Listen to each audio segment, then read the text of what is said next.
നമുക്കെല്ലാവർക്കും അറിയാം, ഇന്ന് ലോകത്തിൽ നിലവിലുള്ള ഏറ്റവും അത്യാധുനികമായ ഫൈറ്റർ ജെറ്റ് അത് അമേരിക്കയുടെ F-22 റാപ്റ്റർ തന്നെയാണ് എന്നാണ് അമേരിക്ക അവകാശപ്പെടുന്നത്.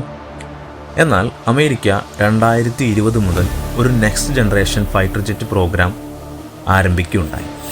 അതിന് NGAD പ്രോഗ്രാം അഥവാ നെക്സ്റ്റ് ജനറേഷൻ എയർ ഡൊമിനൻസ് എന്ന് നാമകരണം ചെയ്തു. ഇതിൻ്റെ ഭാഗമായിട്ട് അമേരിക്ക സമീപിച്ചത് ബോയിങ്ങിനെയാണ്. ബോയിങ്ങും അമേരിക്കയുടെ തന്നെ വിഖ്യാതമായ ഫൈറ്റർ ജെറ്റ് അഥവാ F-22 റാപ്റ്ററിൻ്റെ നിർമ്മാതാക്കളായ ലോക്ഹീഡ് മാർട്ടിനും ഒരു കോമ്പറ്റീഷൻ തന്നെ ഉണ്ടായെങ്കിലും അവസാനം ഈ കോൺട്രാക്ട് ബോയിങ്ങിന് തന്നെയാണ് ലഭിക്കുകയുണ്ടായത്. അങ്ങനെ ബോയിങ് ഇതിൻ്റെ ഒരു ന്യൂ ഡിസൈൻ പുറത്തുവിട്ടു. അതിന് ബോയിങ് F-47 എന്ന് നാമകരണവും ചെയ്തു. എന്നാൽ 2024 മെയ് മാസത്തിൽ ഈ പദ്ധതി താൽക്കാലികമായി നിർത്തിവെച്ചു. കാരണം മറ്റൊന്നുമല്ല, ഇതിൻ്റെ ഭീമമായ നിർമ്മാണ ചെലവ് തന്നെയാണ്. ഇതിൻ്റെ ഓരോ യുദ്ധവിമാനത്തിൻ്റെയും വില എന്ന് പറയുന്നത് ലോക്ഹീഡ് മാർട്ടിൻ F-35 ലൈറ്റ്നിങ് 2ൻ്റെ 3 ഇരട്ടി വരുമെന്നുള്ള നിഗമനത്തിലാണ് അവരെത്തിച്ചേർന്നത്. എന്നാൽ 2025 മാർച്ചിൽ യുണൈറ്റഡ് സ്റ്റേറ്റ്സ് എയർഫോഴ്സ് ലീഡർഷിപ്പും air and space force association അഥവാ AFAയും സംയുക്തമായി പറഞ്ഞു NGAD പ്രോഗ്രാം തുടരുമെന്ന്. കാരണം മറ്റൊന്നുമല്ല, ചൈന ഒരു 6ാം തലമുറ യുദ്ധവിമാനത്തിൻ്റെ വികസനത്തിലാണ്. അതിൻ്റെ പരീക്ഷണത്തിൽ പറക്കൽ കഴിഞ്ഞു എന്നൊക്കെയാണ് ചൈന അവകാശപ്പെടുന്നത്. എന്നാൽ ഇത് എത്രത്തോളം വിശ്വസനീയമാണെന്ന് അറിയില്ല. എനിവേ, ഇതിൻ്റെ അപകട സാധ്യത മുൻനിർത്തി അമേരിക്ക ഈ പ്രോഗ്രാമുമായി മുന്നോട്ട് പോകുവാൻ തീരുമാനിച്ചു. അതിൻ്റെ ഭാഗമായിട്ട് 2025 മാർച്ച് 21 പുതിയ വിമാനത്തിൻ്റെ പേര് F-47 എന്നായിരിക്കുമെന്നും ഇതിൻ്റെ എസ്റ്റിമേറ്റഡ് കോസ്റ്റ് ഏകദേശം $20 billion US president Donald Trump പ്രഖ്യാപിക്കുകയുണ്ടായി. അതുമാത്രമല്ല, ഇതിൻ്റെ നിർമ്മാണ വികസന കരാർ ബോയിങ്ങിന് തന്നെ നൽകുമെന്നും പ്രഖ്യാപിച്ചു. സോ ഇതിൻ്റെ ഫലമായിട്ട് ബോയിങ്ങിൻ്റെ അന്നത്തെ സ്റ്റോക്ക് വാല്യൂ ഏകദേശം 7% ഇൻക്രീസ്ഡ് ആയി.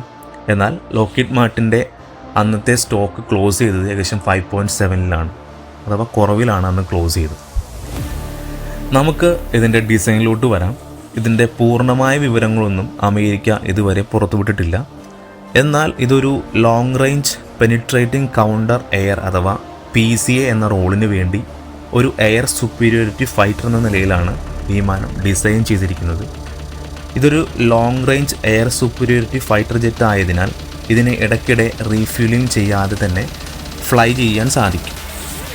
നമുക്ക് F-22 റാപ്റ്ററുമായിട്ട് ഇത് കമ്പയർ ചെയ്യുമ്പോൾ F-22 റാപ്റ്ററിൻ്റെ റേഞ്ച് എന്ന് പറയുന്നത് അഥവാ റീഫ്യൂലിംഗ് ചെയ്യാതെ തന്നെ F-22 റാപ്റ്ററിൻ്റെ റേഞ്ച് എന്ന് പറയുന്നത് ഏകദേശം 2960 കിലോമീറ്ററാണ്. റീഫ്യൂലിംഗ് ചെയ്യാതെ അതിന് ഫ്ലൈ ചെയ്യാൻ സാധിക്കുന്നത്.